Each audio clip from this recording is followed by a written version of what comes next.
तपाईँ देखिने बेलामा हुन्छ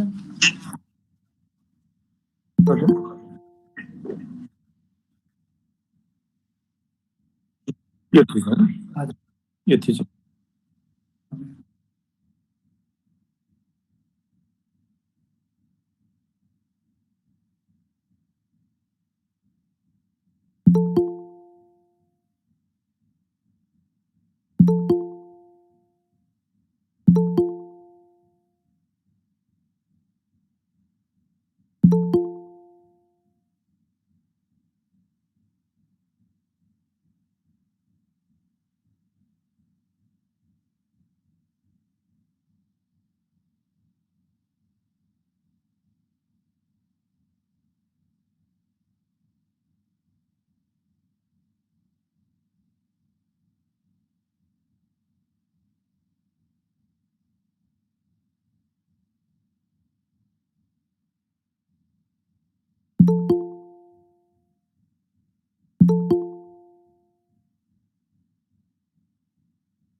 Thank you.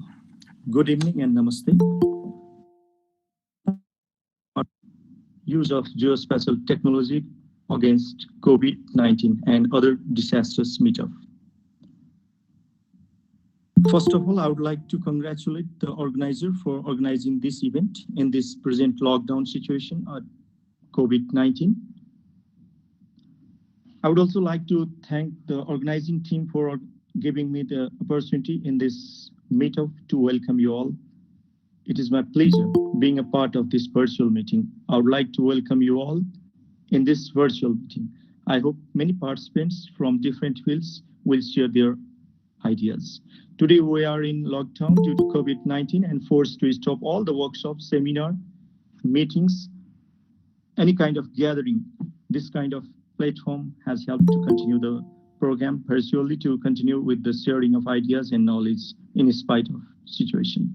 I hope this meeting will achieve its objective, enabling geomatic professionals, surveyors, and geo entrepreneurs to exchange talk while staying at home. We have seen that maps and geoinformation has been widely used by different organizations and contribute to communicate how COVID is spreading. What is the situation of country now? Where are the hot spots? After its outbreak in many countries, there has been different initiatives for using geoinformation science to map the real-time data of cases confirmed, infected, deaths, tests done, quarantine centers, hospitals, etc. We can see the nice examples of Johns Hopkins University Center, WHO dashboard, mobile apps, Hub coronavirus response template at no cost to help any interested organizations to develop COVID-19. Different countries have developed their response systems, COVID-19 integrated spatial information. For example, Ethiopia has developed its response system in the base of ArcGIS by Ministry of Health and also developed separate data portal as well. Fiji has also developed its system in ArcGIS platform. Mongolia has used OpenStreetMap facility to give information about health facility data. In Nepal, we can see Ministry of Health and Population, Ministry of Home Affairs, Nepal Police, Nepal Army, sharing the spatial information regarding the status of COVID in Nepal. This kind of applications and information system definitely help decision level to take necessary action and decisions regarding the responses to the pandemic. And I can see the vital role of geometric engineers in supporting system developments, real-time information dissemination, as well, especially mapping the real world, processing the spatial data, building the database, and disseminating the spatial information using modern technologies.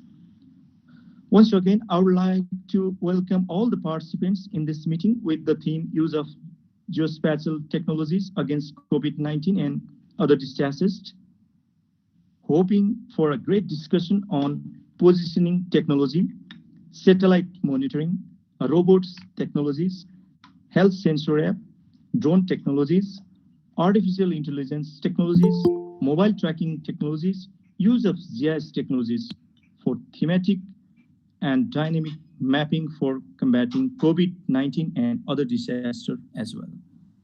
My best wishes for the successful conduction of the event and achieve the objective. Thank you all. Good time.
Thank you, Arun. Can you hear me now? Okay, perfect. And I believe you can see my screen as well.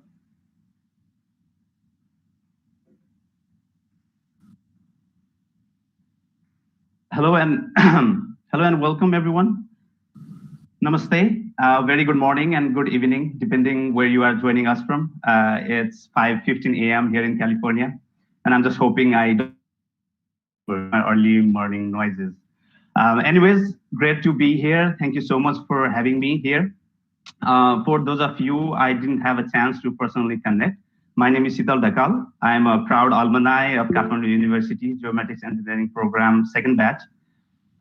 Currently, for my day job, I work for City of Vallejo in San Francisco Bay Area as a GIS specialist. I'm also the practice lead and a senior GIS consultant for Taborda Solutions. I'm also a member and a board member of California GIS Council and quite actively involved in voluntary and involuntary activities across the United States.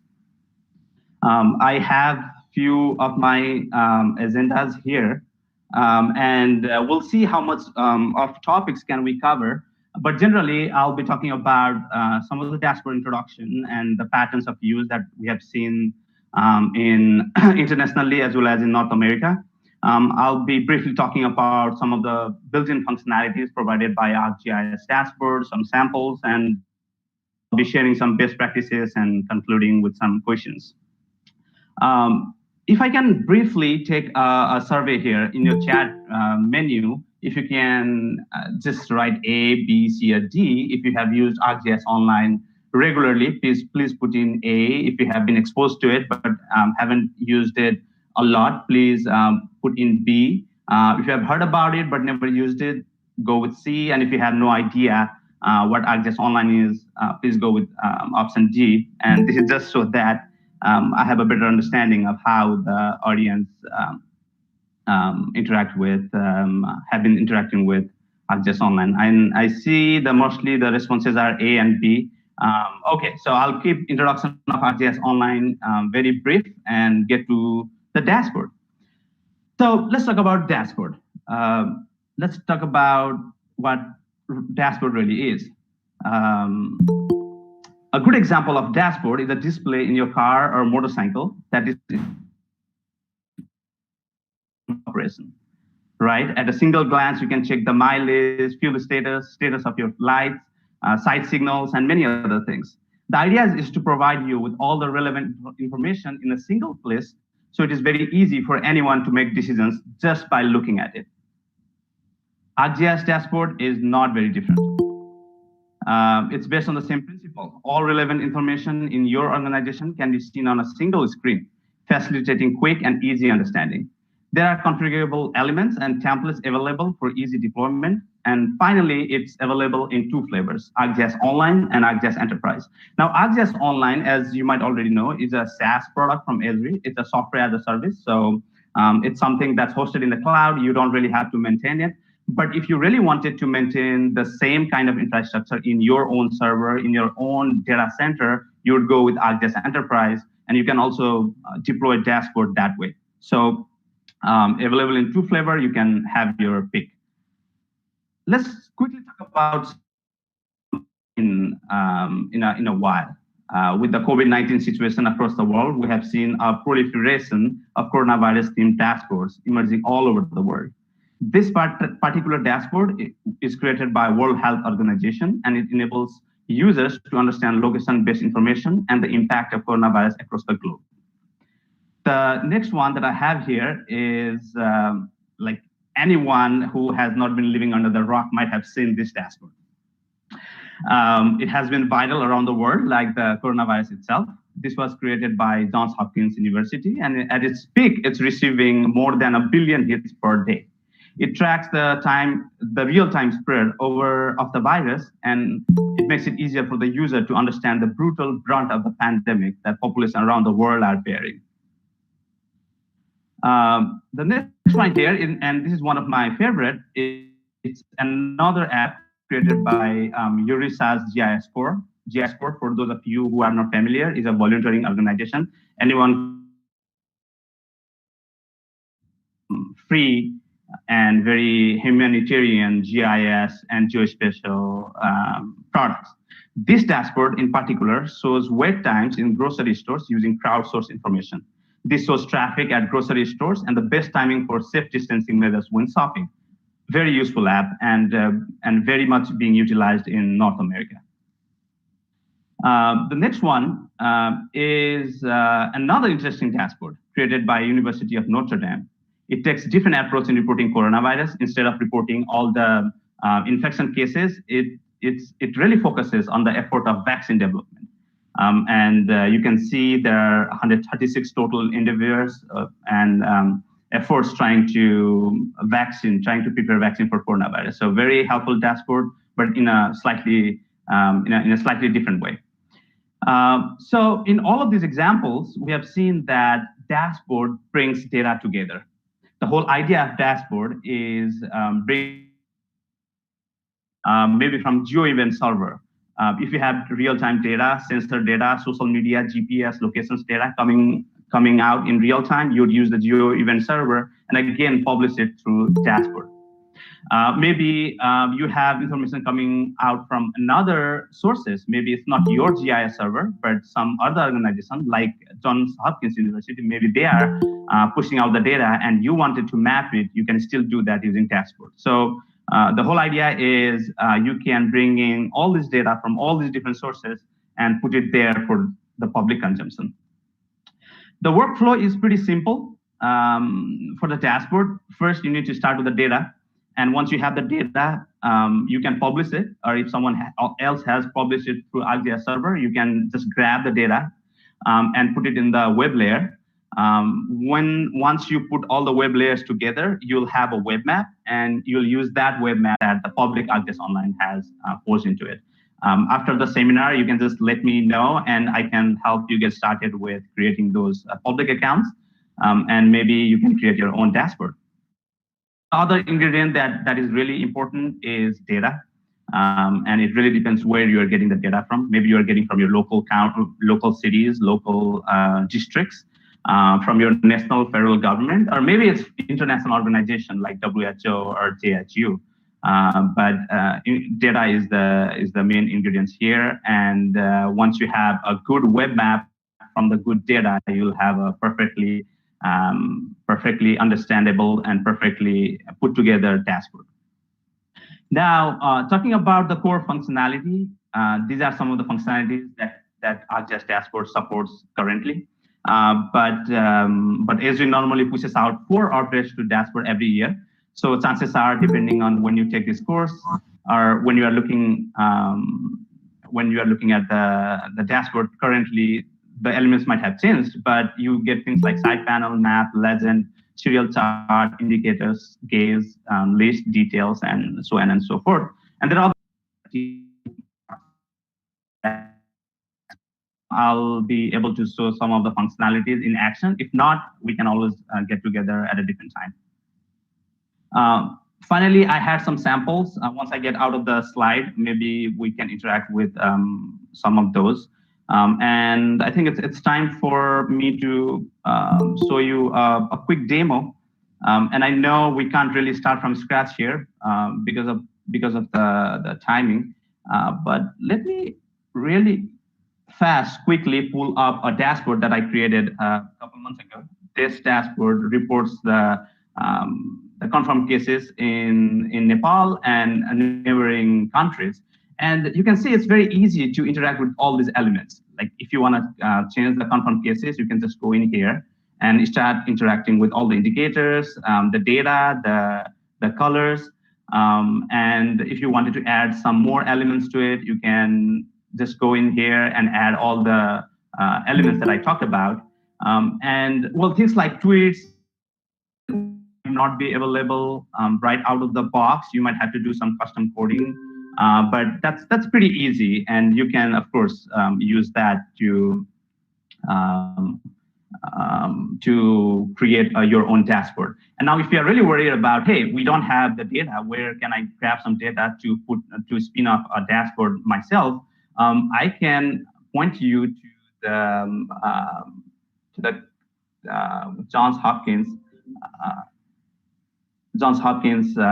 dashboard. If you go to this dashboard, which we already talked about, there's a link here that says, let me expand the menu, and right in here, it says data sources and feature layer here. So if you click on feature layer here, this is where you would go to grab the GIS data that Johns Hopkins University server is constantly pushing. There is a URL here. You can grab it and start creating dashboard in ArcGIS Online. So very helpful. This is the REST endpoint to get the data. Just go and grab the REST and put it in your dashboard and start creating it. But for those of you who might already have ArcGIS Enterprise, ArcGIS Server, you can start from scratch, use your own data, and then create the dashboard. So a couple of good examples of ArcGIS dashboard technology that organizations are using. This is Walmart website, and it actually shows you all the stores here in North America that are open for business, and the stores that have grocery delivery available. So you just pull in front of the store and grab your groceries. You don't really have to go inside the store. So all the informations are available here, and you can also filter the information by open and closed, and the whole lot of things that you can do with this application.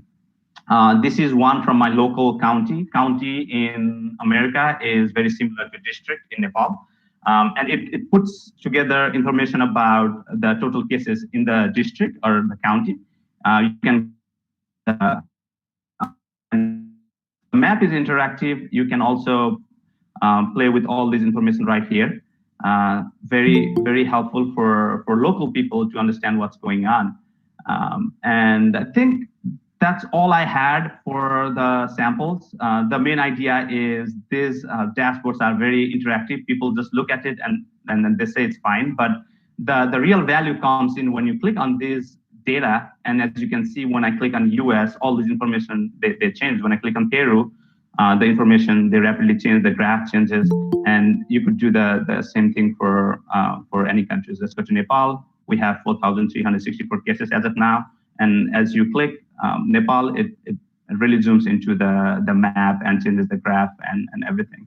So that's all I had for the sample. Let's go back to my slide. I think I have, okay, one more resource that I wanted to share before I get to my slide is the Esri COVID-19 GIS Hub. Esri is again pushing out all this data all the time.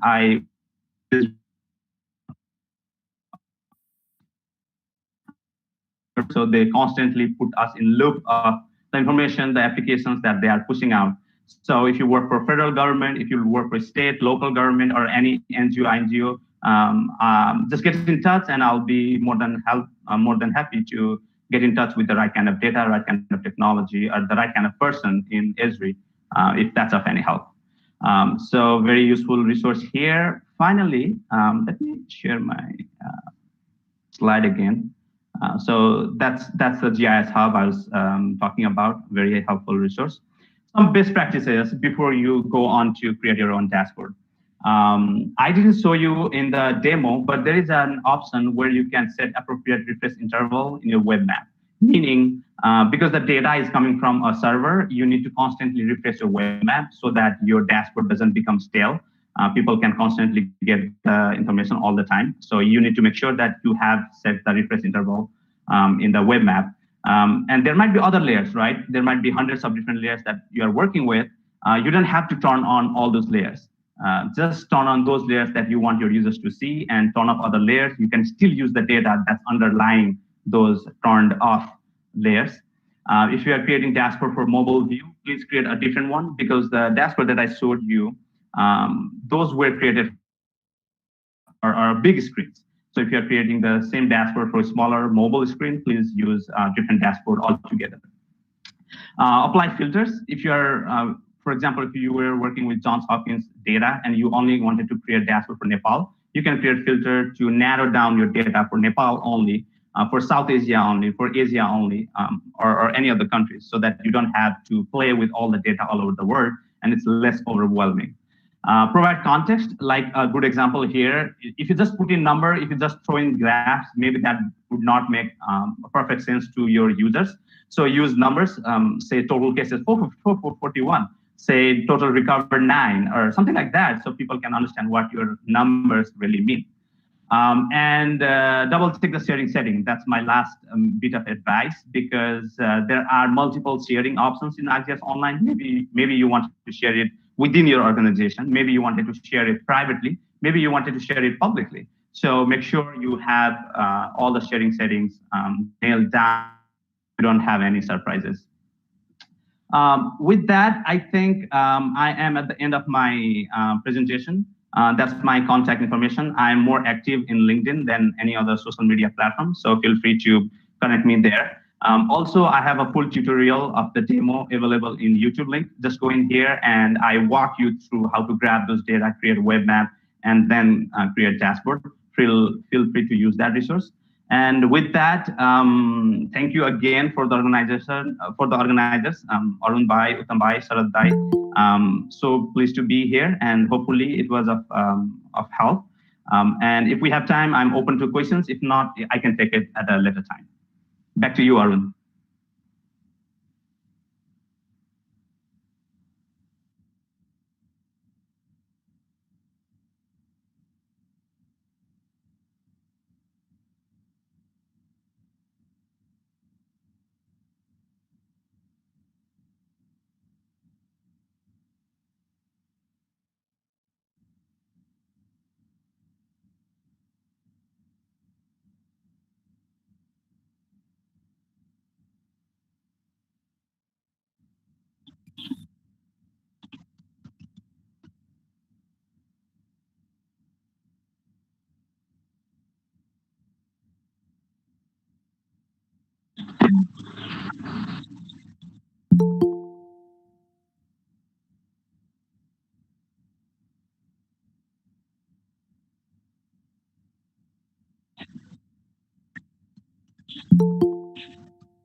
Arun, can you hear me? Okay, thank you. Shall I start? Okay.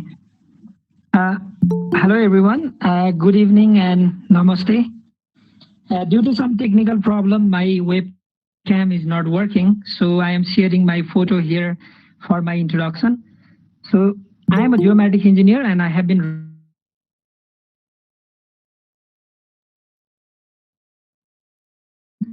at both of these companies. We focus on the use and implementation of geospatial technologies in different sectors.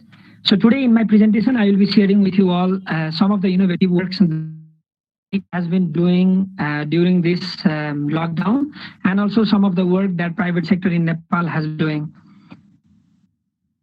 So many people and experts and countries, they say that the COVID-19 pandemic is a major war after the Second World War. But the only difference is that in this war, every country and humanity, they are on the same side. So the only thing that's on the opposite side is the virus. So every country with different tools and technologies, they are trying to fight and win over this virus. And what we have seen is in case of every war and difficult situations like this, there has been major technological innovations.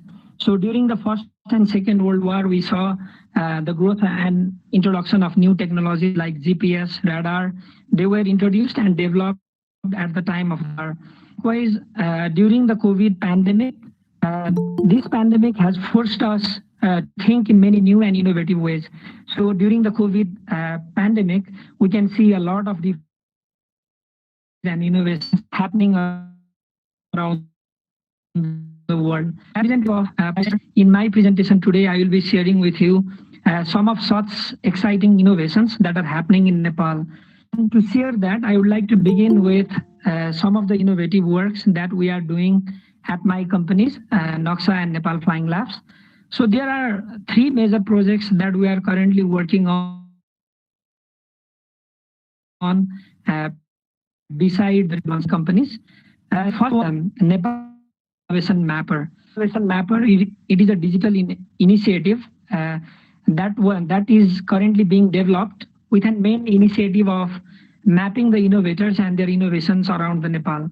So as I mentioned before, a lot of private sectors and individuals in Nepal, they have been doing different type of innovative works. But what is lacking is a mechanism that connects all these innovators to potential investors. So together with Robotics Association of Nepal, we came up with an idea of creating a dashboard like Sidallai mentioned before. But the main objective of this dashboard is to provide a platform where the innovators can share the details of what they are doing, what is the current status of their work, and what kind of support they need. So currently we are in the development phase of this Innovation Mapper platform. And once it is rolled out, this will be owned by the Ministry of Science and Technology and the National Academy of Science and Technology. And this will be an open to use platform. So any innovators, like if someone is developing any digital mobile or web applications, if someone is doing some robotics or any other kind of work, they can share the details of their innovations, and anyone could go into this platform and then view the details of the current status of their work. So this platform is like a bridge, helps to connect innovators and the innovations, and also the potential investors go in the platform and they can see what kind of projects they are interested in to support further. Talking about the digital initiative that we have been doing together with multiple other partners. So this is a mobile application as well as a web dashboard that NAXA together with many other partners and developed on the 4th day of the lockdown. So this platform was launched by the Health Ministry on the 4th day of the lockdown. And within 3 months of time, it has now more than 150,000 active users. And also the site has been visited more than 1 million times. So the main objective of this platform is to help the Ministry of Health to provide official information regarding COVID cases and also official information regarding safety practices to the citizens. And there is also a functionality in the platform that allows individuals to do their self-assessment. So they can fill up a form that has been designed together with health expert. And by filling up the form, they can do a self-assessment on what kind of symptoms they have currently been seeing, a kind of a map dashboard where users could visualize the COVID cases across different provinces. Likewise, we are also updating the platform with more interactive features. The platform will have details of health facilities all around the country. And this platform is currently being maintained by our ICT volunteers who are currently stationed at the ministry. And there are two organizations, Soch Nepal and Code for Core Innovations.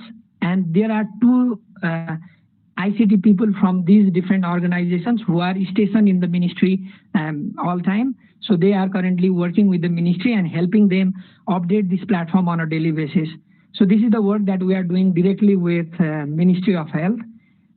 And I would say both of these, Hamro Swasthya as well as Nepal Innovation Mapper, these two initiatives are the recent two best example of how private sectors can work closely with the government and create some really good results that has got user engagement. So 150,000 downloads and 1.5 million views is not something that other kind of government systems usually see. So we are very proud to be supporting Ministry of Health and Ministry of Science and Technology in these two different initiatives. And talking about the third initiative, it's a drone activity that we are doing, again, together with multiple other partners. And all of our initiative has been, is being done in very close partnership with multiple different partners. So we came up with this idea of approaching the local governments in the Kathmandu Valley to utilize this lockdown period to create high resolution map of Kathmandu Valley. So together with several partners, Kathmandu University and EC Mode, we approached some of the urban municipality in Kathmandu Valley, and then we pitched them the idea of utilizing this time when the airspace is very free to make use of drones to capture the high resolution images. And we just completed Sangonarayan and Thini municipality in Kathmandu Valley, and currently we are discussing among our consortium partner on how we could move further and then process all this data set to provide some useful output to the municipalities. So these three are some of the initiatives that we have been doing at NAXA at the time of lockdown. I went very briefly on each of the topics due to the time limitations. So beside our works that we have been doing at NAXA, several different private organizations and individuals, we can see many innovations from private sector in different areas. So if we look at the education sectors, many schools and academic institutions in Kathmandu Valley, they have now started teaching online. So yesterday, like my sister's children, they were at my house. They are currently in class 1 and class 2, and they were logging in into a digital platform where their teachers should provide them digital class. So this was something we didn't witness before the this pandemic, but now many organizations, they have started teaching online. Health sector is not just mobile applications or web applications that are being developed, but the innovators, they are coming together and they are developing new innovations like robots that are being used at some of the hospitals to provide health services to the patients who have like COVID symptoms. And also they have prepared this kind of swab collection devices which could protect the healthcare worker from direct contact with the possible patients. So if you look at different sectors, whether it's health or education, all these different sectors are coming up with several kind of new innovations and inventions. And not just health and education, but also if you look at the finance sector, the mobile payment and digital wallet is something that is booming. So even previously, like there were few companies which are providing mobile payment services, but now since most of the people, they are staying inside their houses, the use of the mobile payment and digital wallet is based on the articles that are there on the news. Likewise, talking about other sectors, e-commerce, there is a growth that can be directly seen in the e-commerce business. Now you can order, there are more online delivery companies which deliver not just food, but also you can order groceries from your home. And talking about the communications, we all know that our life these days has been mostly occupied discussing among our team members using different video call and chat applications. So the Nepali innovators, they have also prepared their own version of communication platforms like Zoom. We also have some platforms that are being developed by the Nepali innovators. And if you look at the frontier technologies, machine learning, AI, and 3D printing are also some of the areas where you can see innovations. So there are some organizations in Kathmandu Valley which have been 3D printing these swab collection devices. They are also 3D printing this face mask. So it is actually like a face shield that protect people from direct contact with possible. So with all these good examples, I mainly want to show that if you compare the situation before COVID and if you look at what's happening during the COVID, you can see a lot of different innovations mostly happening in the digital sector, not just with apps and web services, but also with robotics, machine learning, and AI. So these are some of the very good examples and good practices that we can currently witness happening in the private sector. But if you start looking at the problems and challenges of the private sector, there are actually a lot. There are actually a lot of problems that we can see at the private sector. And many of the work which I shared before was possible because most of this innovation could happen from home. So even if we are working from home and the information technology related innovations can easily happen, but there are so many other businesses which cannot function at the time because they cannot work from home. So there are many private sector micro and small enterprises who cannot work from home, and they are currently facing financial crisis. And also, like, expectation to receive some relief packages and support from the government. But also on the government side, it's very problematic because the COVID virus has hit our country in a time when we are in the second half of our fiscal year. So this is the time when most of the economic activities happen, when majority of economic activities, infrastructure projects was supposed to happen, but due to the pandemic and all the movement restrictions, we have not been able to see much progress in all these things. So obviously there are many problems and challenges, and the virus has and the number of cases is also rising in our context. So if coming towards the end of my presentation, I would like to mainly highlight two different things.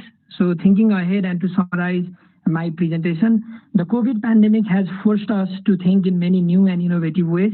As I shared the quote by Nehru in my third slide, the pandemic has forced us to think out of the box. They are now adapting to the current situation. And if I have to suggest two major sectors where a country like Nepal should focus, I would say the first one would be the government should encourage more individuals and private sector in commercial agriculture, because we have a lot of Nepali migrants coming into the country in next weeks and upcoming months. So I see moving forward, I think the government as well as the individuals and private sector, they need to invest more on commercial agriculture. And the second area where Nepal could really progress is the export of ICT and software services. So I put this screenshot from one popular newspaper, and it says that Lalitpur, a city in Kathmandu Valley, is considered as the Silicon Valley of Nepal because the annual turnover was reported to be 109 billion. That means like the ICT and software services is something that we could provide without much infrastructure and hardware setup.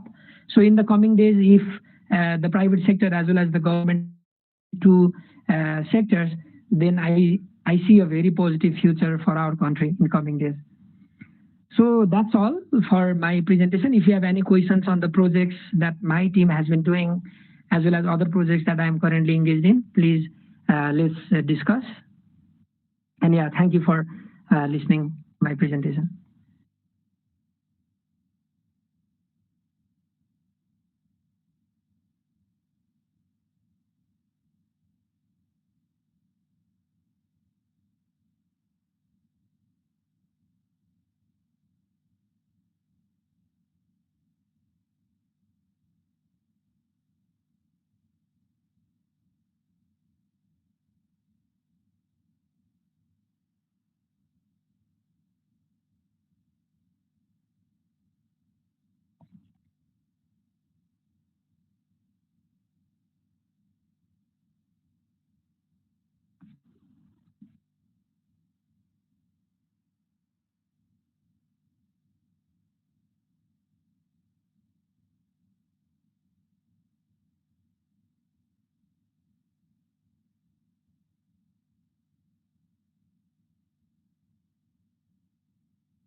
Hear me? Hello? Can you hear me?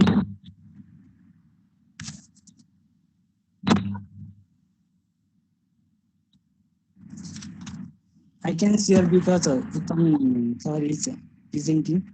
Tell him to exit the presentation. Thank you.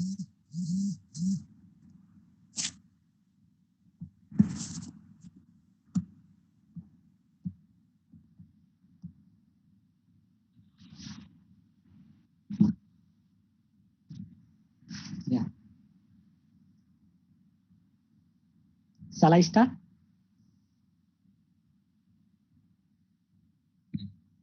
Yeah, thank you.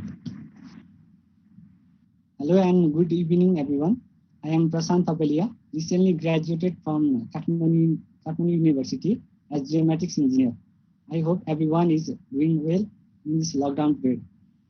Today, I am presenting on the topic.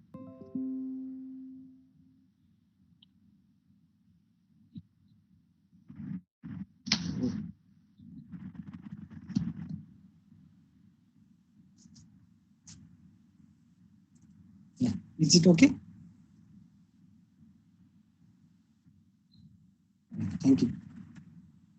First, tracking the outbreak. The maps has been used to track the diseases since decades. Maps being a strong communication tool, it was used to track the infectious diseases such as cholera, yellow fever, 1918 influenza diseases, and so on.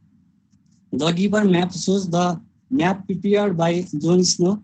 This is a cholera map. It was prepared by using hand-drawn paper maps. Cholera cases are shown in black highlighted, and he was able to trace the cholera outbreak. That was the single infected water pump. So this is the the outbreak of coronavirus was started from Wuhan of China. It was first seen identified in mid-December 2020. Wuhan being the capital of Hubei, as shown in the map, it has the highest number of cases. Later, it is spread globally. Similarly, there are a lot of dashboards that maps the corona, as elaborated by Mr. Sitar Dhakal in the last presentation. The dashboard shows the latest stat information and data globally. Some of the other dashboards are Microsoft Bing COVID-19 dashboard, Center for Disease dashboard, and so on. For me, maps are the storyteller that describe different phenomena, how it originated, how it is going, and how it can be minimized by spatial analysis. Various types of map have different purposes. One of the map is thematic map, which is based on a theme.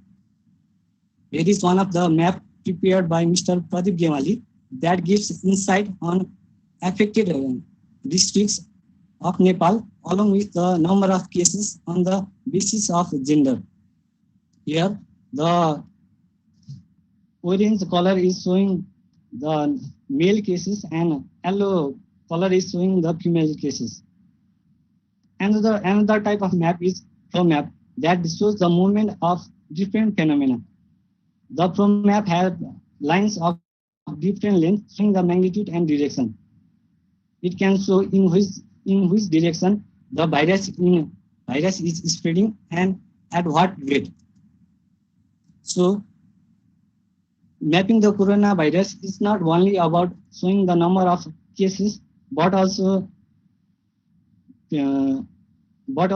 determining the how it was originated and how it can be controlled and minimized. So prediction can be done by mapping.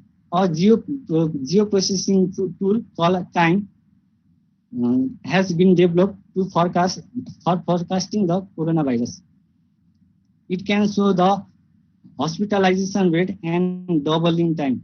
GIS users can choose specific start date and average number of days of infection to project the current prediction of coronavirus. This model is used for collaborative planning and discussions. So this is the figure that shows where and when should the resources should be moved to meet the demand of the hospital. Another model is suitability modeling. That means finding the favorable condition, favorable location. The geospatial technologies can help in finding the suitable location for establishing the isolation areas. Depending upon the criteria, the suitability modeling can be done. Here are some of the criteria that is used for suitability modeling, such as distance from road. To transport the day-to-day resources, the isolation area should be nearer from the road. Similarly, distance from settlement area. For establishing the isolation area, the isolation area should be far from the settlement area. Similarly, there are availability of resources, open space, and so on. And we can use the GPS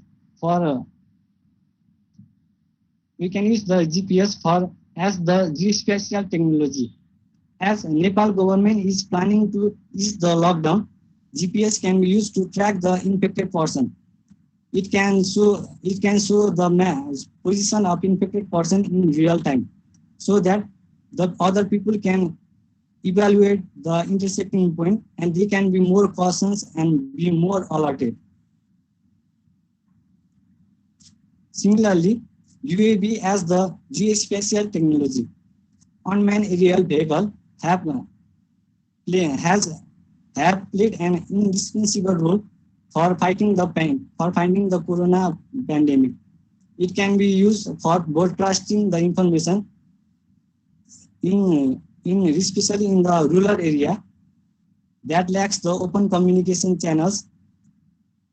It can also help in transport the medical supplies and can transport the patient lab samples. It does not only have the high efficiency, but also avoid the social distancing. So in conclusion, map is the one of the important assets that can share the information from the local level to the global level. It can aid in planning and policy making procedures. So this is all about my presentation. Thank you. Stay safe.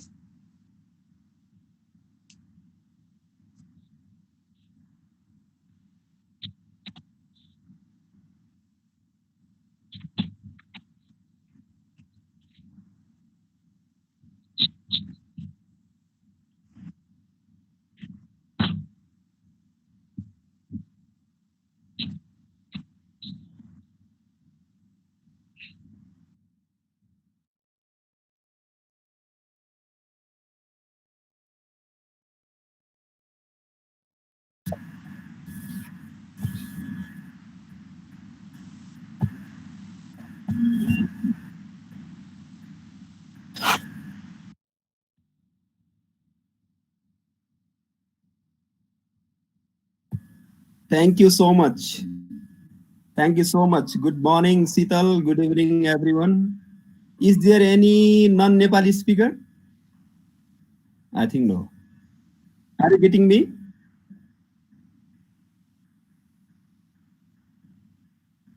I would love to speak with my tongue because I feel so shy to speak in front of you guys. You are so smart to speak. You make things so easy, understandable while speaking with English. But I would love to speak with Nepali. Is it okay for you, everyone? I think I checked the list and I didn't see any. Okay. Thank you so much. First of all, let me congratulate Nepal Engineering Society and NAXA for organizing this kind of event. It's really a timely but slightly late event, I would say. You would have started quite earlier, this kind of thing, so that you could have come up with some other innovative ideas. त मलाई चाहिँ कति खुसी लाग्छ भन्देखि यो चाहिँ young स्टारहरु हाम्रो चाहिँ यो geomatics सेक्टरको कुनै जमाना हामी काउन्ट गर्थ्यौं हाम्रो चाहिँ नि यो सर्वे अफिसरको क्वालिफिकेसन भएको मान्छे हामी 60 जना पनि हुँदैन थियो है थ्रु आउट द कन्ट्री 60 जना 65 जना त्यस्तो किसिमको अवस्था हुन्थ्यो Now I can see one time I saw more than 90 people were engaged with this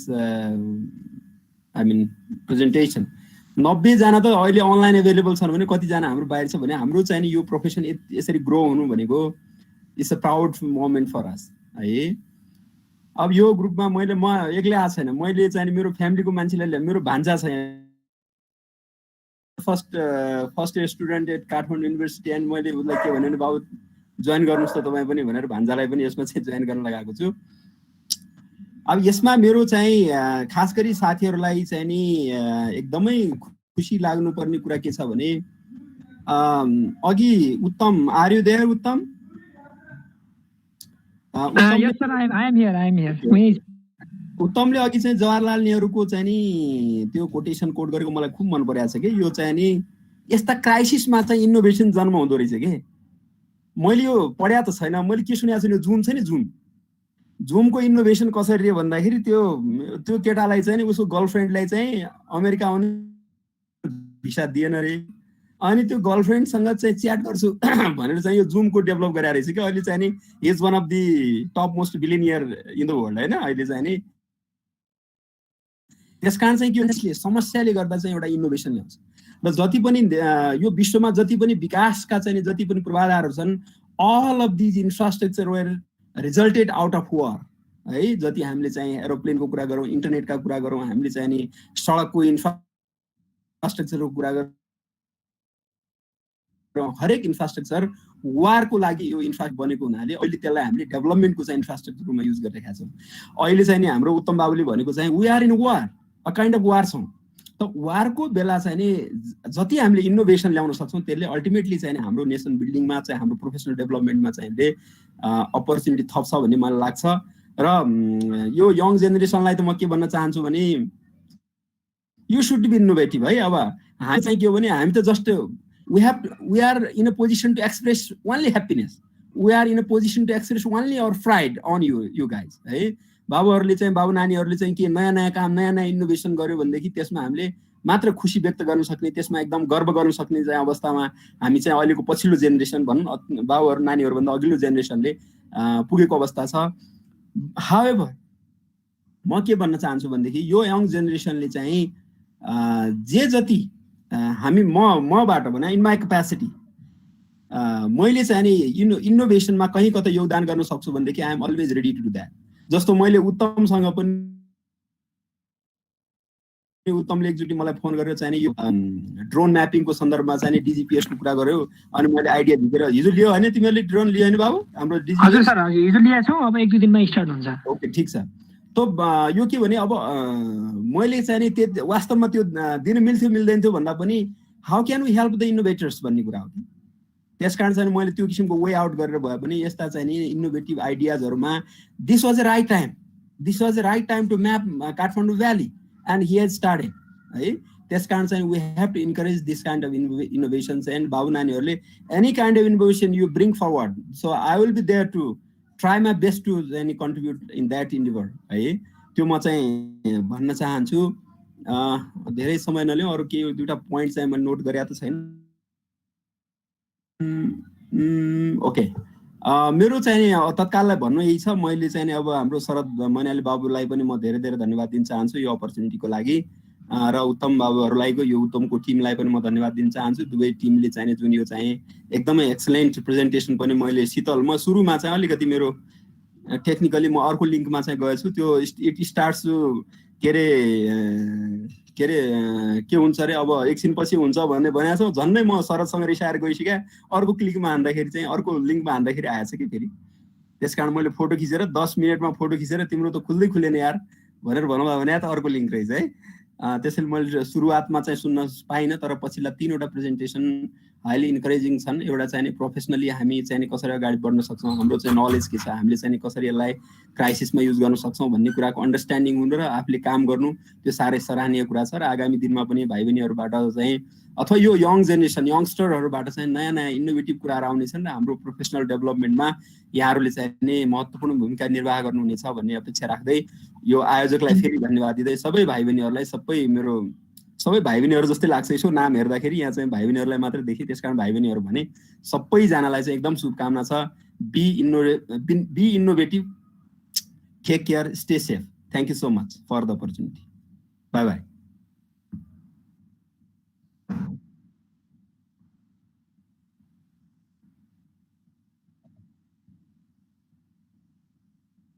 हजुर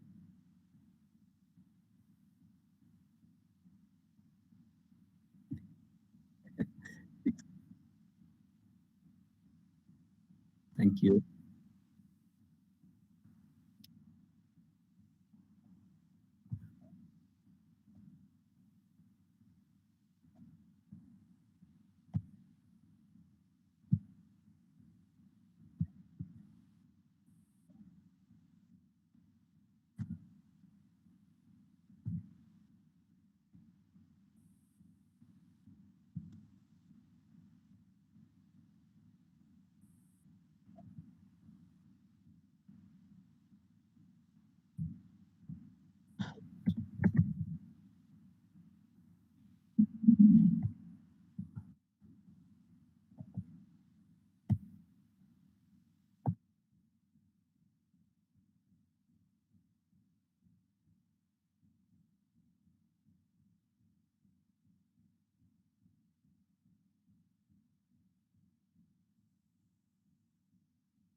Hello? Can you guys hear me now? All right. Sorry for the technical difficulty. So first of all, I would like to thank Arun for providing me this presentation time. And I would like to take a slice of time to thank Nepal Geomatics Engineering Society and NAXA for organizing such event in a very short period of time. It's quite encouraging that we peers can develop our knowledge further by sharing the knowledge that we have in a different part of the world. So I would have to come clean first that not any of those technologies that are related to me. So practically, this was also kind of a research opportunity for me where I collected a lot of technologies that has been used in Europe to fight corona. And apart from that, all the links to all those resources is linked to the presentation. So practically, if you guys get this presentation after the event, you could also go in and further the information there. Before we talk completely about the technologies, we have to also talk about the European Commission's role in this. So the first case actually was, it is highly debated, but the first case of coronavirus was around November 17, and that was before it was officially reported by China as a crisis. And after that, in February 19, Europe adopted a digital strategy to fight coronavirus. But of course, there were a lot of different measures taken from a medical point of view and the point of view of policies in emergency responses. But after the digital strategy was adopted, European Commission called for involvement from a different public-private sectors who are working in a digital business or information technologies to come in and work together to develop the digital measures to help fight corona. So in March 20, the European Commission also released a statement on processing of personal data. As I said, Europe is quite iffy about how you process the personal data. They are very protective of the personal data. So practically, it would require first a personal approval from the person whose data is being recorded, and also there are some limitations to the data that you can process. You have to anonymize the data and stuff like this. So in April 8, they also adopted the recommendation for how you can create a mobile app for containment measures like mobile apps and data. And in April 16, they have they developed a guideline for contact tracing apps and warning apps. So also within this time, European Union or European Commission also wanted to actually monitor the environment and the economy of the whole world. And for that, it collaborated together with European Space Agency and come up with rapid action on coronavirus and Earth observation. So our area of focus will be mainly today for monitoring, reporting, and management and containment effort and modeling and forecasting. So practically, we will not discuss about the applications like Google Hangout or Google Docs, which of course played a very vital role in making the business run throughout the time of the lockdown or throughout the time of quarantine. But we will be mainly discussing about app that was developed specifically for the purpose of fighting corona and incorporating the social distancing measure. So of course, a lot has been said already before in the presentation. While we talk about monitoring, undoubtedly everybody has this dashboard in their mind. So it was the initiative of Professor Lauren Gardner from Johns Hopkins University, and it was released in January 22. And what it gives you is the number of a lot of high-level statistics to very deep down statistics on each of these attributes, depending on the countries and also depending on counties within the country. So as Sheetal already mentioned, that it was collected, so the data sources coming from a different organizations, and one of the organizations is European Center for Disease Prevention and Control, and they also have a similar kind of a dashboard. They also have risk assessment and epidemiological curves and distributions that you can get from this website, and also the weekly surveillance report so you can see how the health organizations throughout the world is also using the geospatial technologies and information technologies to bring out information to the user. So this is the example of how the technology has been used for monitoring and reporting. Of course, there is also a big fraction of technologies that is used for managing. And when if I have to think about the intersection of technology and geospatial information technology and geospatial technology itself, so this use case comes in mind. So in Spain, there was a big, so disinfection of the public spaces was done with a drone in multiple areas of Spain, and also the urgent medical deliveries in Netherlands, Belgium, and Germany were done via drone in many cases. So this is kind of the technologies that has been used for working directly with the coronavirus cases and how to mitigate that. But of course, coronavirus also have impact on the economy and environment. And as I said before, in June 5, European Space Agency and European Commission jointly released this rapid action on coronavirus and Earth observation, where they outline a critical indicator for economy, for instance, like finished good products or the dumping site outside of some industry, and check the dumping site before and after coronavirus, or check the level of chlorophyll in water to see how the water quality is affected by coronavirus, and also using Sentinel-5P data to see the air quality, and then use this data to see how actually this coronavirus situation is working out with the environment, so that this information can be used further for the study, and also to use it as a recovery information. So apart from that, monitoring environment and economy is one aspect, but management is another. So it has a huge impact on economy, as you all guys also know. So there were quite innovative ideas on how to make sure that people get equal access to essential businesses that are open, and how to make it such that people also maintain a social distancing. So in this scenario, there was some of the applications like YouFirst or Fila Indiana, which would list out all the essential businesses that are open. And this essential businesses might have a lot of queue or a lot of waiting time. So they would record that, and so that people could just select those which have very less waiting time, or wait until the waiting time is a little bit in the margin so that they can maintain the social distance. And there was also applications like Crowdless, where you could, if you want to go to a public space, then you would just switch on the app and then see if the public space is crowded, so that you could choose the time when it is not so crowded.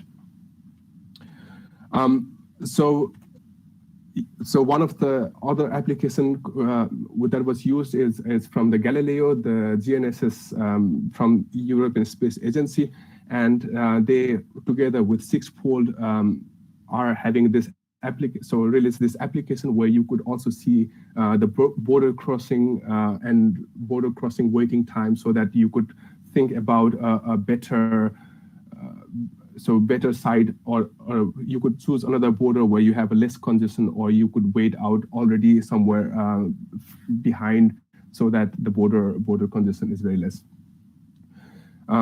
So this is all about the monitoring, and now I would like to discuss about the containment. I also see some of the questions already before from some of our participants. So when we think about the containment, this graph comes in mind. So it was the graph so you could see, like, you could think of people in 3 stages. One is not infected, second one is infected, contagious, but not symptomatic, and third one is infected, contagious, and showing the symptoms, right? So the scenario where you don't have any containment measure, you will see, like, okay, there is a guy infected, and later on, this guy already infects some people before he shows some symptom, and so it goes on infecting more and more people.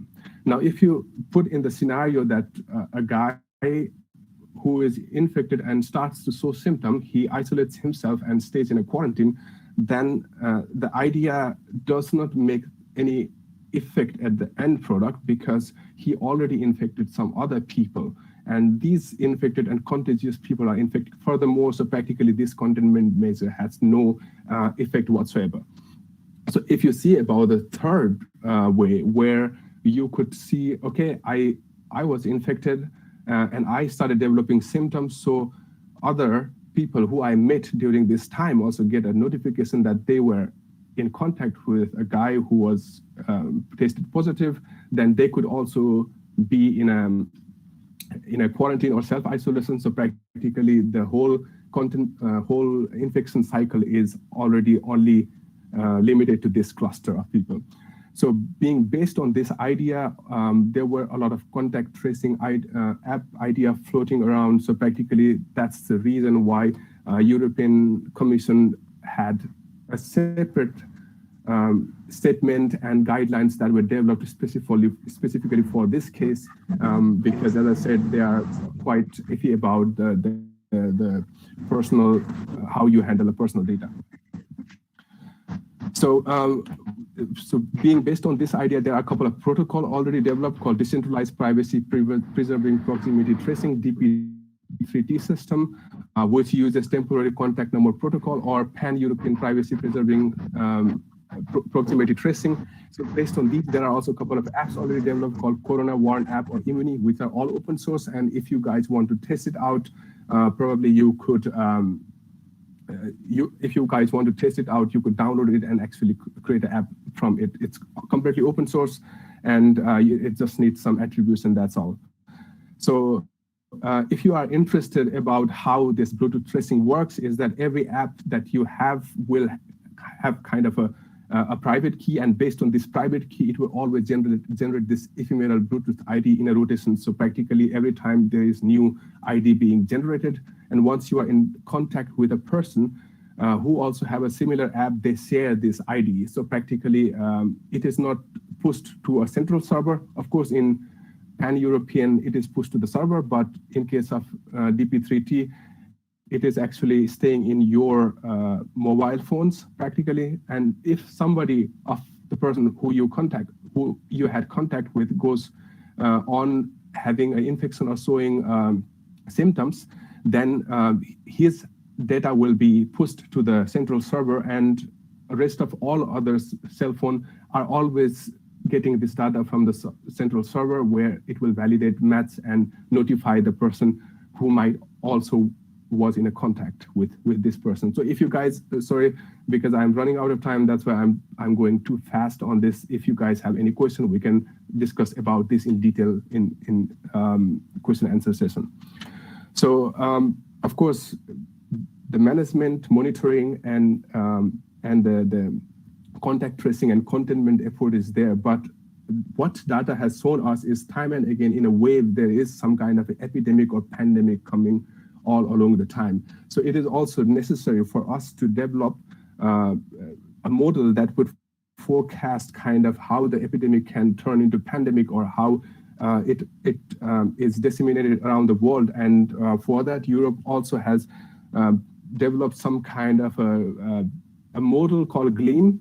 And what it does is it is using this epidemic model. It is using the mobility data throughout the world, also the demography of the world, and using these three data to come up with a pattern and probability how this epidemic can turn into pandemic. So they have also a nice website called epirisk.net based on the same model, where you could just put in the country, like for instance, here I have put the country Nepal. If I say like in the month of June, there were 200 people affected, and the day that you can show symptom is 4 days, then you could see how rapidly it travels around the world based on our mobility data, demography, and the pattern.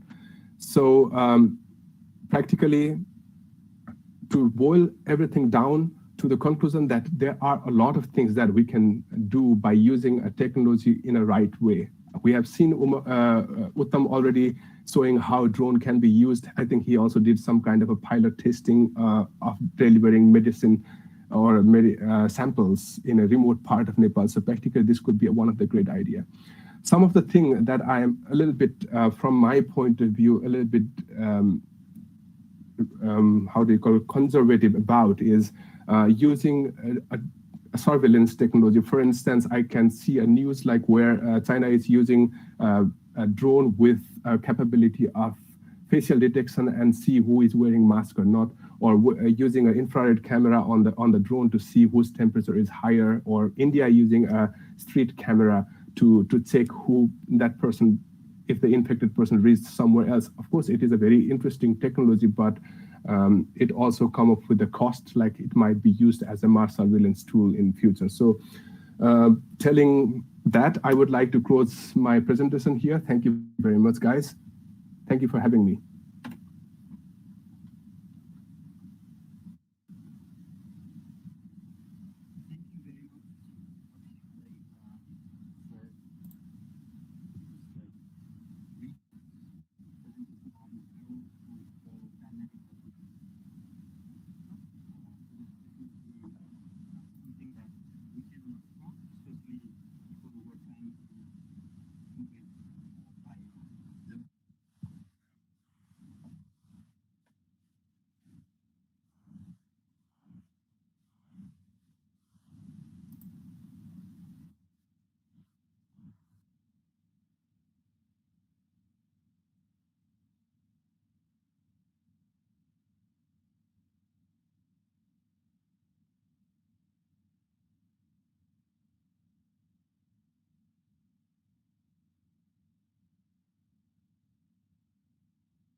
Yes, thank you, Arun.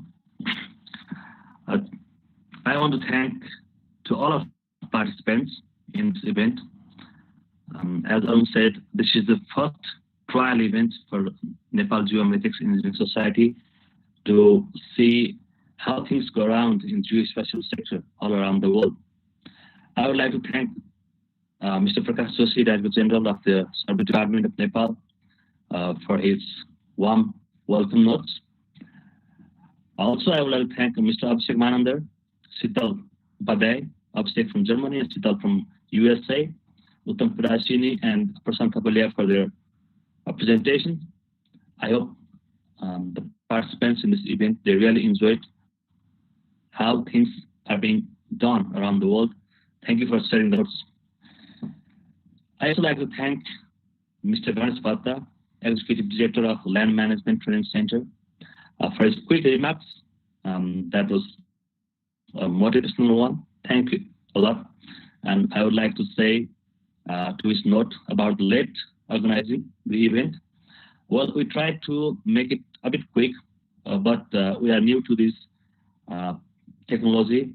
And I want to say that I am speaking from Solukumari district, and internet here is not that good. And I suppose everyone is not in the condition of accessing a good internet.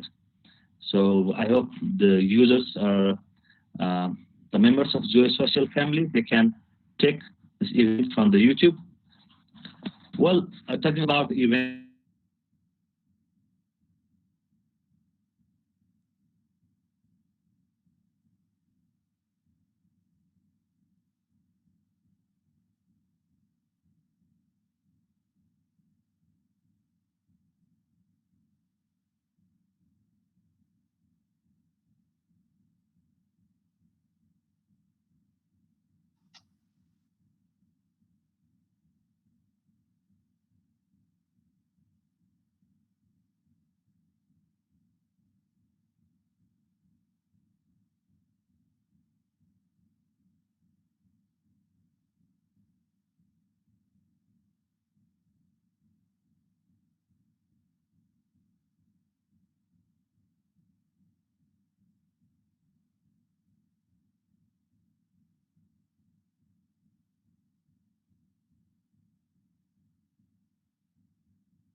Yeah, I'm there.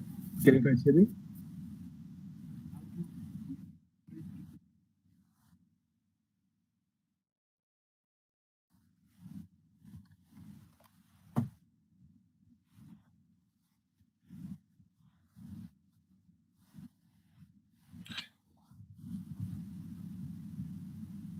Hello? Hello? Can you guys hear me? Hello?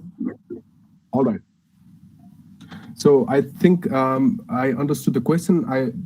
I had to log out recently, so the question is gone from here. I think the question from Silas, right?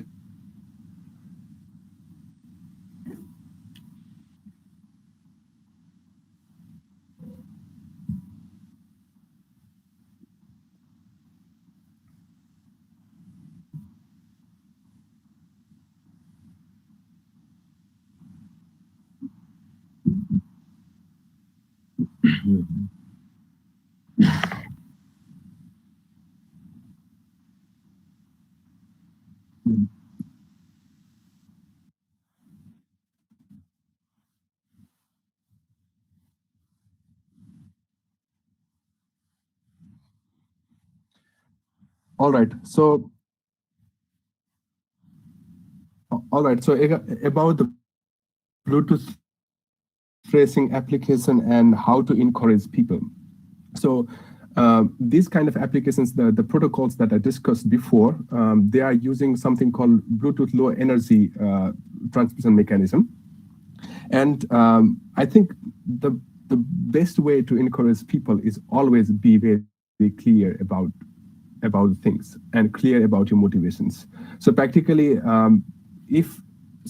if you tell people like, okay, this is for your safety, safety of your family, safety of your community, and this is not anyhow so this is not being used, or this is not being transferred to the central server, or we are not looking at you. So if we come upfront very clear about this kind of a technology, and we say, okay, Bluetooth is not taking that much of energy, then I think that is the only way I would see in a way to encourage them. Of course, there is a way that you could force whenever he or she opens the applications to see a data, you could force them to open the Bluetooth. But at least from my point of view, it is always better to come upfront clear and then put the information to the last end consumer very clearly that we are going to do this, right? Second thing about if the user have to declare, yes, they have to declare, but in a sense, it is a little bit very secure effort here. So the thing is, when you are infected, you are not getting direct. You cannot say I'm infected and then it is going to the server, but you would get a TIN ID, so a TAN number from a doctor. Doctor would give you a 4-letter number that you can enter in the app, so that it is confirmed case, and your data is of course not there. Only your ephemeral ID, this Bluetooth ID, is going there. So you are completely anonymized. Nobody can get the private key that was used to generate this Bluetooth ephemeral ID, but only those persons who were in touch with you can calculate back to see whether you had contact with this person holding such kind of a private key in past. So first, we have to come upfront clear with the people how the technology work. And second thing is that, yes, you have to declare, but there is a method to declaration. So you have to get a TAN number from doctor.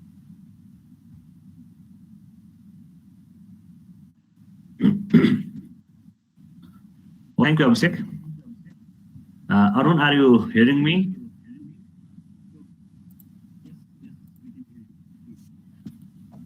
Well, everyone, I'm extremely sorry that I lost my connection. Well, I'm in Solokhumbui district, and the internet is a bit worst here. I would like to thank again the whole participants for being here. And we failed to organize this type of events before. However, we made it today. And thank you all for the huge success. This is the first online meet we have, and therefore we are planning for another one as soon as possible. And we are looking to have a precise topic to discuss on. That means either we will be discussing about a specific geospatial technology being used, and I suggest and I request you to give us some topic that will be a bit useful in current condition. And the next thing is, I want to thank the whole team of Nepal Geomatics Engineering Society and NAXA for this teamwork to make this program a good one. Thank you for our technical people around here. I mean, all the geomatics engineers and even non-engineers who are, however, connected to the geospatial domain. Thank you all for the interest. And we'll announce our next program very soon. And I hope you all will be with us in the program. That's all. And thank you very much. Thank you, Arun, for a good program. This time we could not make like a stage program. Let me go with Ganesh sir. नेपालमा केही बोल्छु. यसपालि हामीले stage बनाएर कसैलाई खादा लाएर माला लाएर स्वागत गर्न सकेनौं. But we are excited to have everyone without table, without chairs, and without any lunch box. We are sorry. Lunch box पछि NGS ले व्यवस्था next program भेट्दा गरौँला. It's really exciting to get all of you in touch.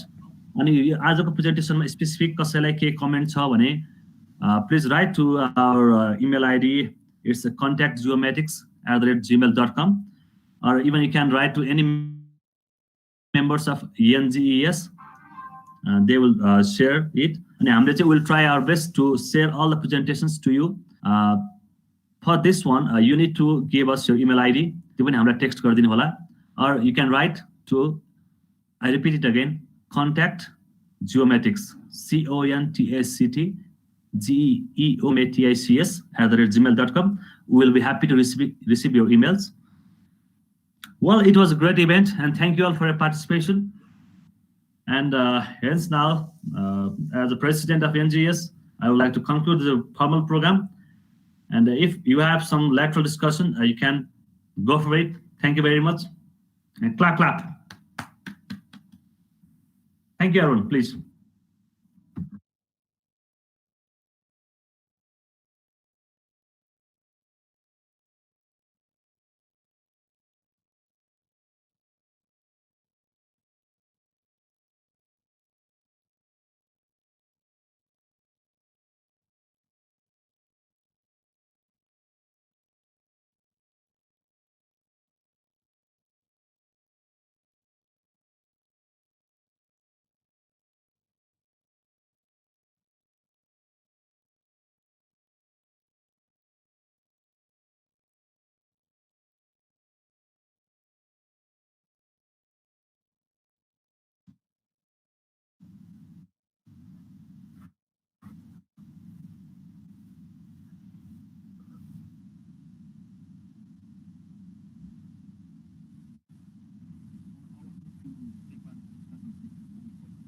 All right, so getting back to the question from Prasant. So the technologies that I talked about actually does not need any information about